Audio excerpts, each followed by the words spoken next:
Hello, and welcome to the Silver Fox series. If you're over 50 and curious about the world of cryptocurrency, you're in the right place.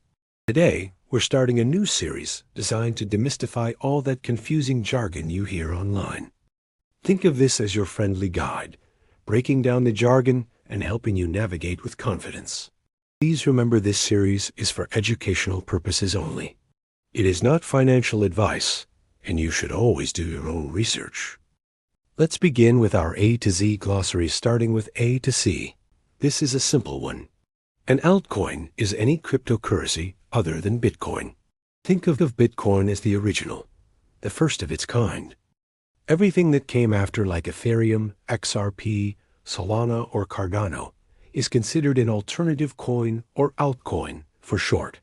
A common mistake beginners make is assuming that every altcoin will eventually skyrocket in price, just like Bitcoin did. Most won't. Each project is different, so it's vital to research them individually. Next, we have ask. When you look at a trading screen, you'll see an ask price.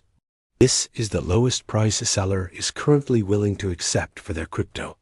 For example, if the ask price for a Bitcoin is $95,200, it means that's the cheapest price you can buy a Bitcoin for right now. A rookie error is to just click buy at the ask price without looking at the bigger picture. You should always check the difference between the buy and sell prices, known as the spread, and ensure there's sufficient trading liquidity. On the flip side of ask is bid. The bid price is the highest price a buyer is willing to pay for a cryptocurrency at that moment. If you are the transaction initiator, you will have to buy at the higher ask price when purchasing a token, or sell at the lower bid price when selling your tokens. If the bid for Bitcoin is $95,000, that's the best price you could get if you wanted to sell instantly. A frequent mistake during a market panic is to immediately sell at the bid price. Sometimes waiting for the market to calm down can get you a much better price. Now for a very common term, ATH. This stands for all-time high. It's the absolute highest price a cryptocurrency has ever reached in its entire history. You'll hear a lot of excitement when a coin hits a new ATH, for instance. Ethereum just hit a new ATH at $5,000. The big mistake here is getting caught up in the hype and buying aggressively right at the top. Often a correction or a price drop follows an all-time high. And if there's an all-time high, there must be an all-time low, or a TL. This is the lowest price a cryptocurrency has ever dropped to. You might see a new token hit its ATL shortly after it launches. The trap for beginners is to think that because it's at an all-time low, it can't possibly go any lower. Unfortunately, it absolutely can. An ATL doesn't guarantee a price rebound. Let's talk about the technology behind it all. Blockchain. In simple terms, a blockchain is a digital ledger of transactions, meaning it isn't controlled by any single entity like a bank.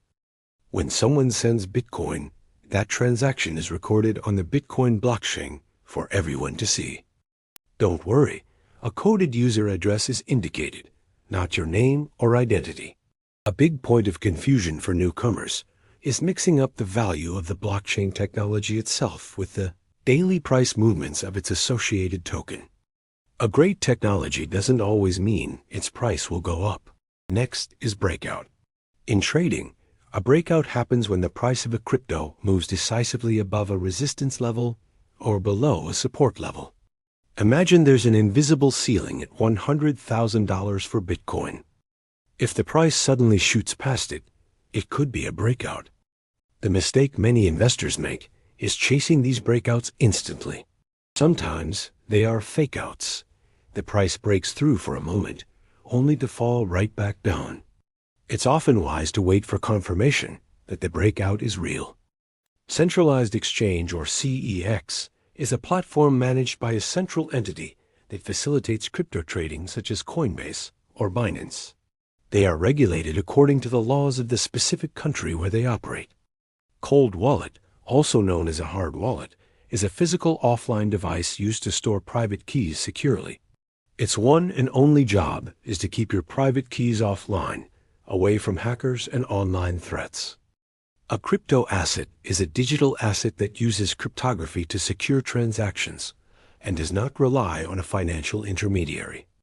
DeFi, or decentralized finance, is a system of financial products, such as lending, borrowing, trading, built on blockchain technology, operating without traditional intermediaries. Finally, for this section, let's look at a candlestick. Each candlestick represents the price movement over a specific period, like 1 hour or 1 day. It indicates the opening price, the closing price, and the highest and lowest prices within that time frame. A single 1-hour candle might show the price opened at 95,000 and closed at 98,000. The classic beginner error is making a trading decision based on just one single candlestick. You need to look at the patterns formed by many candles to get a better sense of the market trend. All right, that covers the letters A through C. Let's take a short pause, and then we'll jump into the next part of our glossary, from D to F. Let's continue our crypto glossary journey with the letters D, E, and F. First on our list is DEX, which stands for Decentralized Exchange. Unlike traditional exchanges, a DEX isn't owned by a company.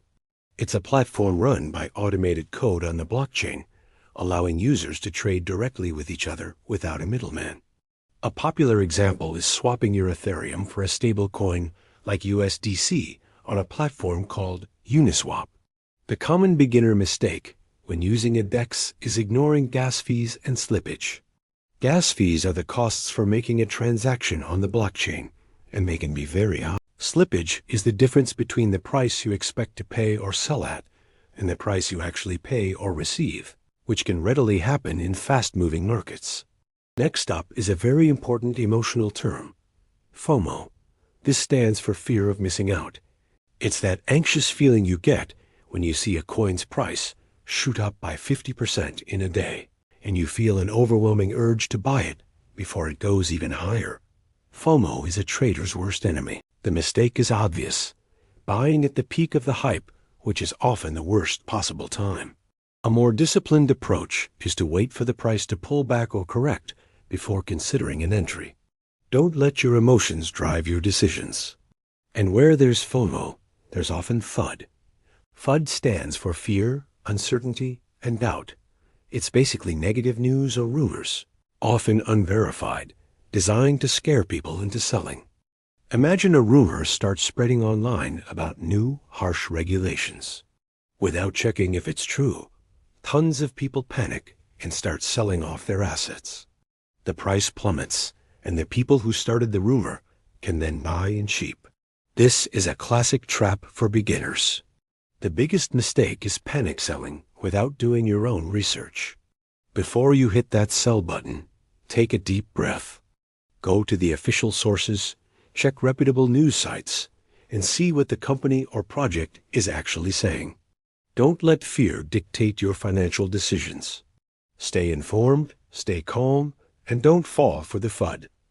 Our last term for this section is funding rate. This one is a bit more advanced and applies mainly to trading derivatives or futures contracts.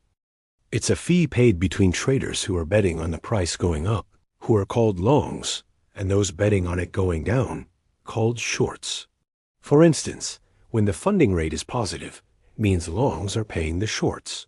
This is done to keep the futures price in line with the actual spot price. A beginner who is holding a leveraged long position for a long time might completely ignore these funding costs, which can eat away at their profits or even liquidate their position. That's a wrap for the D to F section of our crypto glossary. We've covered a lot, from the basics like altcoins and blockchains to trading concepts like breakouts and FOMO. We'll be continuing our journey from A to Z, soon covering aspects from G all the way through to Z in our upcoming videos.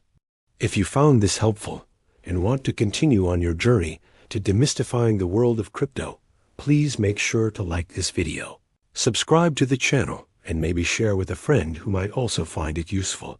This will ensure you don't miss out on our future guides.